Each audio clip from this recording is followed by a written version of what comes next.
Pokemon Scarlet and Violet only released a week ago, but this has to be the weirdest public reaction to a Pokemon game ever, and the most unsure I have felt about a Pokemon game. I, like many, decided to pre-order the game. I was still very unsure at the time whether to buy the game, but I concluded that I'm probably going to want to play it at one point. And after replaying Pokemon X, where I wished I was there for the peak of the game, I decided to just press the button.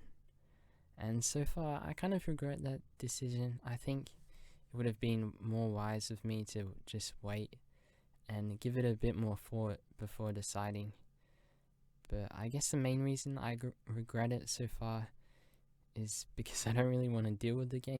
I'll get into more depth of what I mean throughout the video and give my thoughts on the game so far. But keep in mind my stance is constantly changing, and it's been such a roller coaster of emotions so far. I would really appreciate your thoughts in the comments down below. Try and keep it spoiler safe for everyone. In saying that, I will be discussing some things that you may not have experienced so far. So if you really don't want to be spoiled of anything, then I wouldn't suggest bothering with this video, or really any video on the internet. Anyway, that's enough intro. My first experiences with the game was very fun-loving and exciting, and it cooled down any hesitation I had about the game. The slideshow of the school excited me right away and made me think about the possibilities with a properly depicted Pokemon school, not just a trainer school building. The trainer battles with students and classes. The cutscene was also very hype, with the legendary coasting across the land.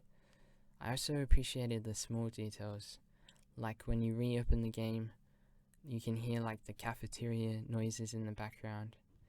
And there's also the wide range of customization of both your character and the way you play. As they have listened to the fans with the cutscene skip option, you can also turn off the rumble, which was one thing I disliked about Legends, like playing at night and your controller would just kind of spaz out whenever you did strong and agile styles. You also have control over in-game sound. In general, I thought the opening was done really well. There's still a lot of skippable dialogue, and it doesn't exactly thrust you into the open world environment, as maybe some would hope. It still has a very familiar start, but I actually quite enjoyed having the starters run around while you make your way to Pneumonia's house. Just watching them run around and interact for Quaco was so hilarious, like just constantly looking upwards like it wants to eat you. I knew early on that people were going to have something to say about the graphics, but I was having a good time for the most part. But then I played a little more into the later hours of the night, and I felt like its faults really started to arise. It was very anticlimactic travelling through the first route and realising the drop-off in overworld mechanics and freedoms that Legends had, and did so well. It was almost crushing getting into that first battle trying to move around your character, but he wouldn't move, he was rigid again. Also realising the lack of reaction from Pokemon. They were no longer aggressive or trying to run away. This made the sneak button almost feel like a farce or a mockery of the impact it had in Legends. It's more relevant when you use the legendaries, but not being able to have the freedom of when you initiate battle is huge. There are so many times when you just accidentally run into a mon. A lot of the times, ones you don't even really see. This impacts the flow and the freedom of the game a lot. The earlier game barriers also were a bit of a disappointment. I can't think of many more infuriating things in Pokemon than when it manually moves your character back onto the path. It just kind of kills that open world spirit, but I haven't had an issue with that since being let free from Mesagoza, which that city really does showcase the performance issues. Itself is fine. When I first got there, I just ignored looking around and kept going with the story. I've since gone back to take a look around, and there isn't a whole lot of interesting stuff going on. So while it is impressive how big of a city it is and how many networks there are around the town, there are plenty of examples in the town that makes the grand size of this city feel unnecessary. For example, there is a row of 3 seafood shops with all the same name and the same menu. They also split the clothes into 4 separate shops. There's also a ton of buildings that you just can't enter, but that has been a constant of the game so far, not being able to enter in random houses, which I assume is partially because they don't want to add the extra loading. But I think there's still a chance for Mesagoza to have like a festival at the end of the game, or for some sort of event to happen on the plaza. But obviously the main focus of Mesagoza is the school, which while it may not be connected to a huge facility or have a lot of lively NPCs who want to challenge you in battle, it's still very cool how it has different classes and different teachers you can interact with. At first I was very confused by the school, like the first scene where there are a bunch of kids just like wagging around their legs. Like, it was a little bit unusual. I'm pretty sure Mr. Jack said the word ragamuffins, and I kept getting notifications for classes that I had no idea how to access. I was just wondering what the heck is going on. But once you had finished the school, it's time for you to make your grand adventure into the land of Paldea.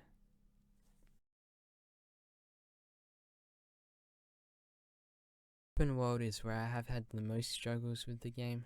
I will say that I have been enjoying it a lot more recently. I'm not noticing the performance issues as much, and there have been some really rewarding experiences. Like I was able to make it up to the peak of the mountain with my team of level 20s and my non-climbing Miraidon. But after everyone's pitch of where I should go, which by the way I thought was really cool how they emphasized that you can go anywhere, I decided to go east, not because I wanted to help Arvin. I much preferred going with Pneumonia, but I thought east was the more adventurous and unconventional way. In saying that though, I have seen like pretty well every playthrough that I have watched, everyone went east as well, so. But once I got out of the gate, all I wanted to do was explore. I skipped past Cloth, I went past Braxton's gym, I went past Iona's gym. I just kept going and exploring. I found Tag Tree Forest and Quaking Desert, and like I said, I even climbed up the mountains before I even had a single badge, which was a lot of fun discovering new high-leveled Pokemon before anyone else. But I have to say this decision to like rampantly explore probably wasn't the best idea, and I'm not sure if it's my tendency to get like checkpoints and just explore, but after exploring for so long, I kind of struggled with motivation with the game. Like I was questioning like, why should I do the Titan battles? To get herbs for sandwiches for Arvin, or Team Star felt kind of pointless as well. Like I was doing it for a mystery Cassiopeia, and the gym badges quest felt pretty empty than usual, and this lack of motivation resulted in me not knowing what to do with the game. I wasn't gonna sell it obviously, but should I just stop playing and imagine that it never existed and not let it affect my really good image of Pokemon, or should I just keep it and try and keep playing and enjoy the bugs and faults with the game? I keep playing and just enjoy everything the game has and just kind of ignore the bugs and faults and just find the funniness out of it. I think I have decided though that I should just make it a priority to take one thing at a time and really enjoy each different quest, as in concept this should be my dream game. I've spoke about how the anime is how I ideally imagine lots of things in Pokemon, and the structure of the journey is just like that. Like one episode you start traveling along a route, encounter a bunch of new Pokemon that you've never seen before, register them in the Pokedex, take on gyms in towns and the battle tests, take breaks with picnics. Like it should be the ideal game for me, so I'm just gonna try and enjoy it and take the journey slowly. It can just be so hard to enjoy with the constant reminders that it is just a game, which probably sounds ridiculous. But in the DS era, because it was a smaller project and more refined, it was easier to get immersed and absorbed into the world. Even Legends with the overworld mechanics, it felt more real. But with all the reminders of the game that it is just a game, it's harder to really get absorbed and immersed. But yeah, there really hasn't been much reward for Pokemon recently. Sword and Shield got criticized for not changing enough from the original formula.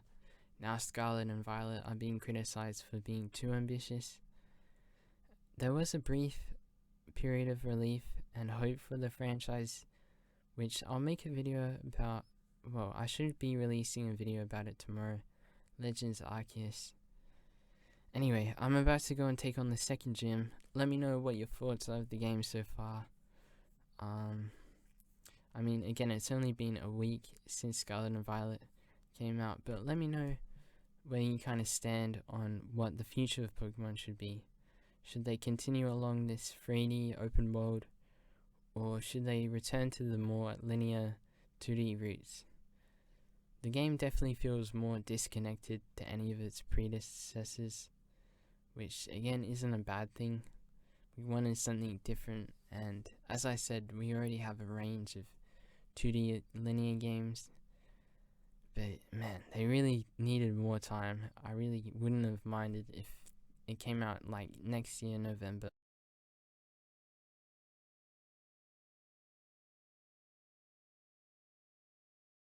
But here we are again with another incompleted Pokemon game that's getting criticized a fair bit.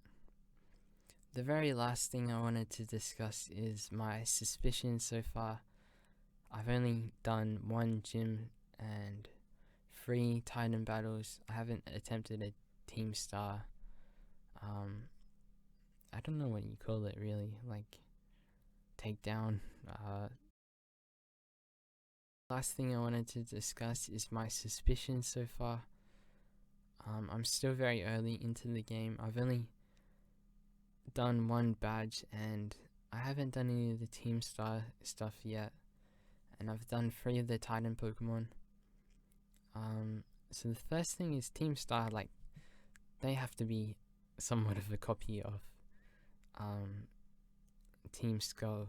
Like, they have the same, not quite the same mannerisms, like they don't do all the symbols and stuff, but it's kind of similar language, which is a callback to Gen 7.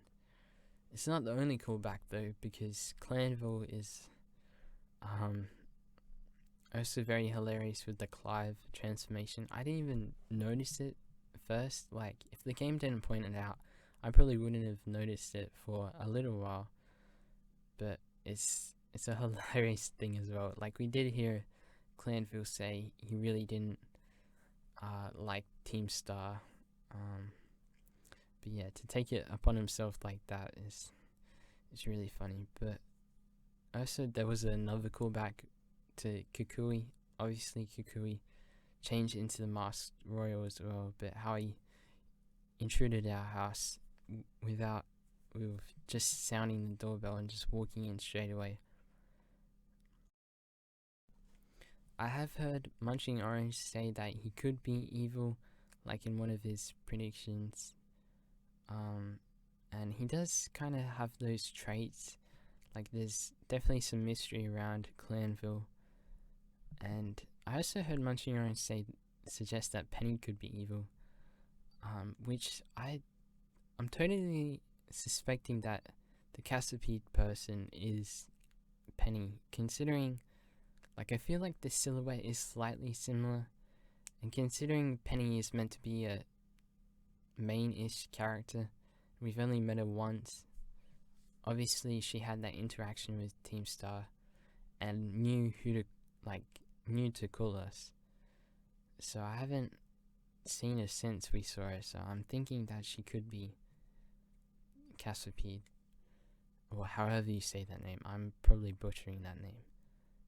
Also, I did have the suspicion of Arven being like when he said the coast is clear, you can come out now. Like, that was for a second there I thought he was like evil, but I've done a few more of the Titan battles by now, and it's just his Mamo stiff, so he's not evil.